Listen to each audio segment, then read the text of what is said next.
Welcome back to Hardball. Tonight on the Hardball debate, and it is a debate, is Dick Cheney running a secret government?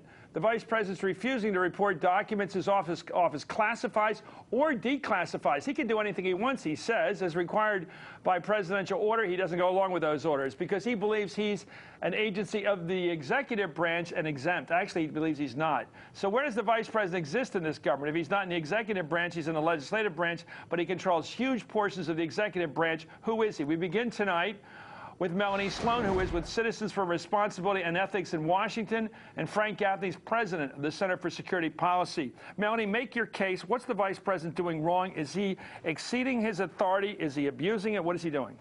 He's completely abusing it. He's saying that he's a fourth branch of government all by himself. There's the judiciary, the legislative, the executive, and then there's the Cheney branch. Frank Gaffney.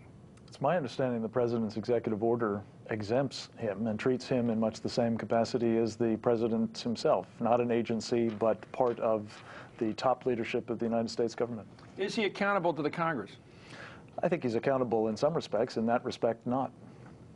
Melanie? Well, does he have to answer questions? I mean, you lead the fight here. You think he's breaking the rules, breaking the law, even the Constitution. Isn't that what you believe? That's right. If Mr. Cheney doesn't want to be part of the executive branch anymore, he's been arguing last week that he's actually part of the Senate, then the Office of Senate Security should come in and take a look at how he's treating classified material if he's a senator.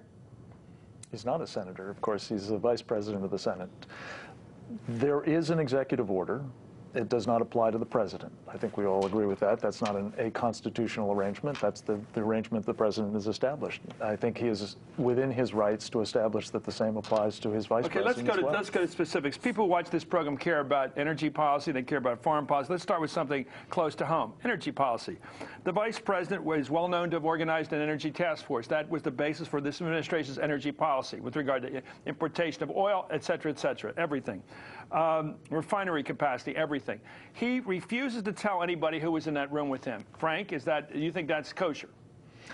I personally would not withhold information about that, but that's not my call to make. He's made the call on the basis of his prerogatives in the executive branch. And what are those prerogatives? Why should a person who makes policy for the United States government have a secrecy surrounding that policy making? Chris, having served in government, you understand full well the importance of having the ability to obtain information, advice, counsel on a confidential basis. And I think that's the prerogative that the Vice President is trying to insist upon. People around the world admire our government for being an open form of government. And here we have the Vice President who is undermining that completely by making everything he does and every piece of paper a secret. And I think it's a real problem. It's time after time. We saw this example with Google Earth. He had his house, the Vice President's mansion, taken off Google Earth, even though the White House and the Capitol are still on it. What's Google Earth? I'm sorry, you're ahead of me here. It's a satellite system where you can check any address in the world on Google, but not the Vice President's house, although you can find the White House. But I hate that thing. Well, but it's just yet another You're example. with the Vice President.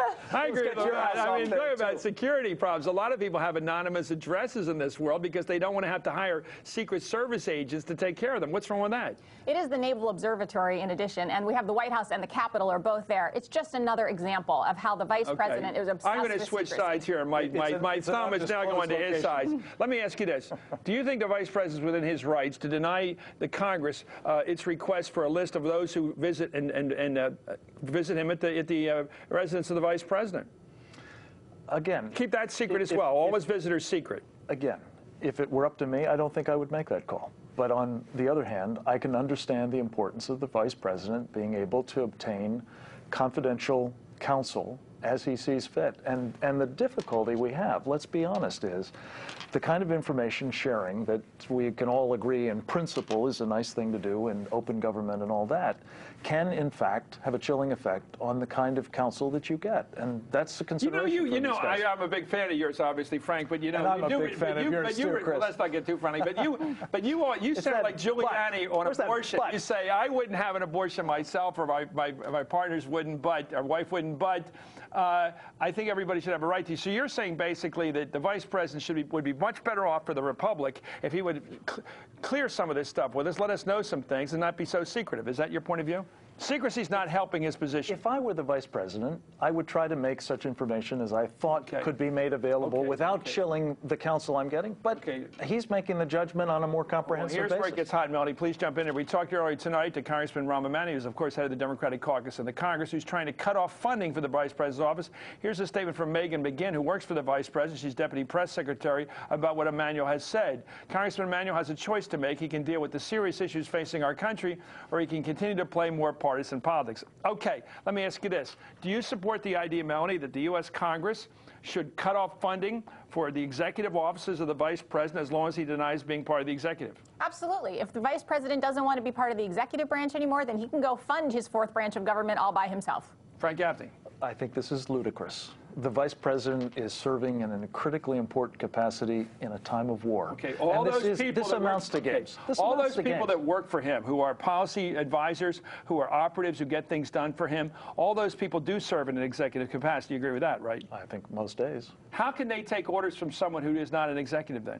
I think they take orders from the vice president, who's an executive, who serves in these discrete capacities for the president above agencies. They work for the vice president in his office. So he's a legislative official who works in the vice president's office. He is the vice president of the United States. And the people who work for him work for the vice president of the United States. Should we change the Constitution if they were just functionaries, let me ask you a big question, Melanie. But they're not. They're doing important work. Would we be better off simply to make this rational and make the vice president of the United States a part of the executive branch and make it official?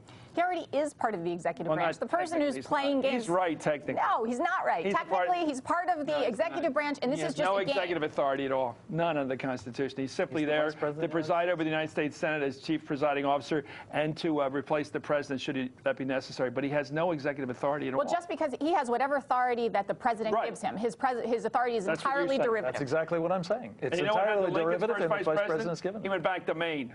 He just went home because Lincoln didn't want to do anything with him. Anyway, thank you. This is the most consequential vice president in the history of the country. Is he the glad best? He's there. I think he is. Oh, the worst. I knew you'd say that. I tricked you into that, Frank Gaffney. Oh, that's a trick. On behalf of the American Enterprise Institute. Anyway, Melanie Sloan, thank you, Frank Gaffney. Center for Security Policy. Center for Security Policy, an outlier.